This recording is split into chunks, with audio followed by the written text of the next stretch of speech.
8:20 আর দুপুরবেলা তো ওই সব রান্নাবান্না হলো। তার জন্যে আজকে রাত্রে আমি বানাচ্ছি আলু পরোটা। আলুগুলো সিদ্ধ করেছি, চাটনি এগুলো ম্যাশড করবে। এখানে পেঁয়াজ কুচি নিয়েছে, কাঁচা লঙ্কা একটু বেশি করে দিতে বলেছি, আর এখানে আদা কুচি, রসুনটা চাই এখন কুচছে, আর ধনেপাতা দিতে হবে। দিয়ে আমি আলু পরোটাটা বানাবো। কীভাবে আলু পরোটা বানাচ্ছি আপনাদেরকে আমি মানে দেখাচ্ছি, জাস্ট আমি কীভাবে করছি। তো এবার করি। তো এখানে আমি তেল দিচ্ছি, সাদা তেল। তো আমি দেবো একটু জিরে,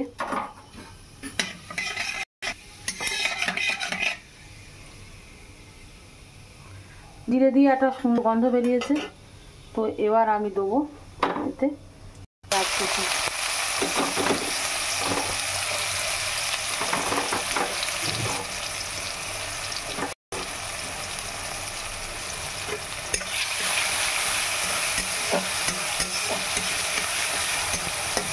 পেঁয়াজের সঙ্গে দেবো একটু রসুন কুচি,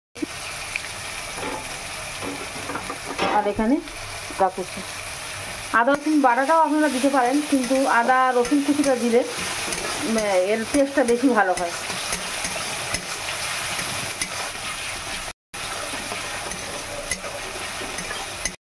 তো আদা রসুন আর পেঁয়াজটা একটু হালকা লাল লাল হবে, খুব একটা বেশি লাল লাল করবো না। খুব লাল করিনি, হালকা হালকা ভাজা ভাজা মতো। এবার আমি আলুগুলো হাত দিয়ে যতটা ভেঙে দেওয়া যায়। ওরে বাপরে গরম, এটা কড়া দিয়ে ভাঙবো।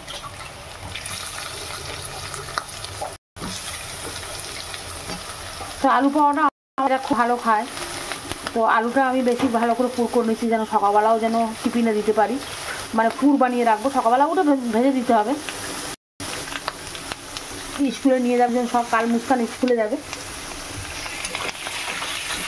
তো আলুটা এইভাবে ভালো করে ভাজা ভাজা করতে হবে। তাহলে কড়াই দিয়ে দেবে।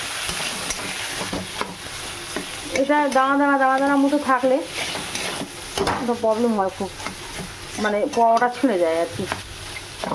ম্যাশ করে নিতে হবে। তো আমি একটু হলুদ গুঁড়ো দেবো,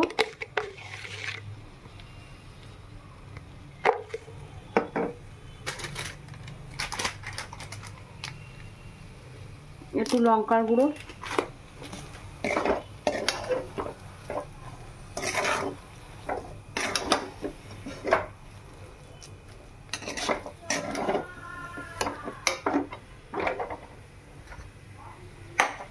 আর ধনেপাতা আর কাঁচা লঙ্কা।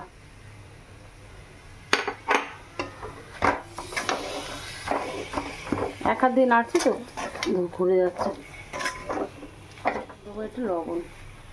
পুরটা আমার হয়ে গেছে। এবার আমি রুটিগুলো বেলে নেব। এখানে রুটিটা বেলে নিয়েছে আলু পরোটা করার জন্য। একটা রুটির গায়ে এই আলুগুলো দিচ্ছে। আলুগুলো খুব একটা ভালো ম্যাশড হয়নি, তো হঠাৎ করে পেঁয়াজটা বেশি লাল হয়ে গেছে। তো এটা উঁচু উঁচু থাকলে না রুটিটা ছিঁড়ে যায়। তো আমরা এইভাবে করি, যারা বেলে করে তাদেরকে ছিঁড়ে যায়। তো চাটনি এইভাবে লাগিয়ে নিচ্ছে। তাহলে আলু অনেক বেশি হয়ে যাচ্ছে, বেশি হয়ে যাচ্ছে।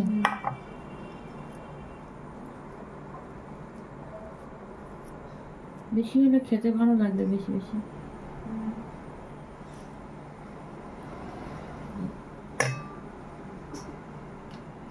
তো আরেকটা রুটি এইভাবে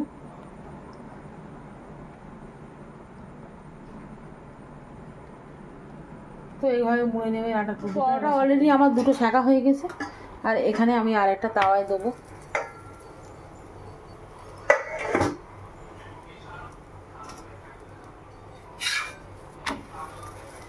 তো চাটনি রাত্রির জন্য বেলে রাখছি, রাত্রির মানে সকালের জন্য বেলে রাখছে। সকালে বেলে ওটা আমি কি এয়ারটাইট আর কি, হাওয়া ঢুকবে না এরম টিফিন বক্সে রেখে দেবো। সকালে তো মানে অনেক সকালে উঠেই মৌসুমকে রেডি করতে হয়, তো তখন উঠে আমার ওইসব করা সম্ভব হয় না। তো আমি ওটাকে রেখে দেবো, সকালবেলা উঠে মানে রেডি করা থাকবে, জাস্ট সেঁকে দেবো আর কি। কাঁচা থাকবে, হ্যাঁ কাঁচা থাকবে আর কি। মানে আলুর পুরফুরগুলো দিয়ে ও বেশ বেলে ওটাকে মুড়ে সুন্দর করে রেখে দেবো। মৌকে তো যেমন তেমন টিফিন দিলে ও খেতে চায় না, একমাত্র ম্যাগিটা দিলে খেতে চায় স্কুলে, আর না তো খালি বলবে ক্যান্টিনে খাবো। তো এই আলু পরোটাটা পছন্দ করে, বললাম আলু পরোটা নিয়ে যা, বললো হ্যাঁ নিয়ে যাবো। আর মুস্কানকে ও নিতে চায় না খুব একটা, শুধু জুস, তারপরে একটু স্যান্ডউইচ বানিয়ে দিলে এই সবগুলো নিয়ে যেতে চায়। আমি এক এক করে সেঁকে নেবো।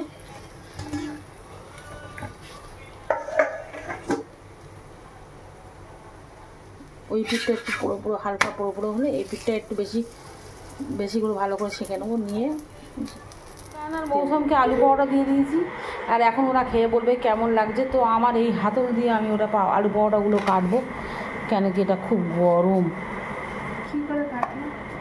দেখাচ্ছি তুই কি গোটা গোটা গিলে খাবি নাকি ট্যাবলেটের মতো? সেই তো কেটে কেটে খাবি। নেই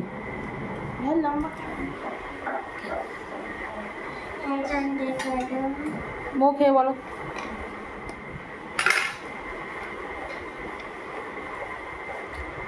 বড় ঝাল দিয়েছি, অনেক কাঁচা লঙ্কা দিয়েছি।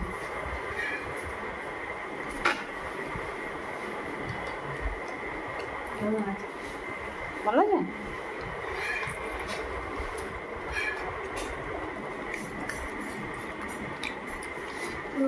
দেরি হয়ে গেছে, এখন শুতে হবে, তাহলে কালকে সকালে স্কুল আছে। বই বুঝেছিস? আমি বই বুঝাম।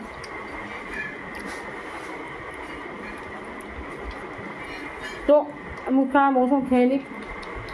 মুস্কানের পাপার জন্য নর্মাল রুটি হবে, কারণ আলু পরোটা খাবে না।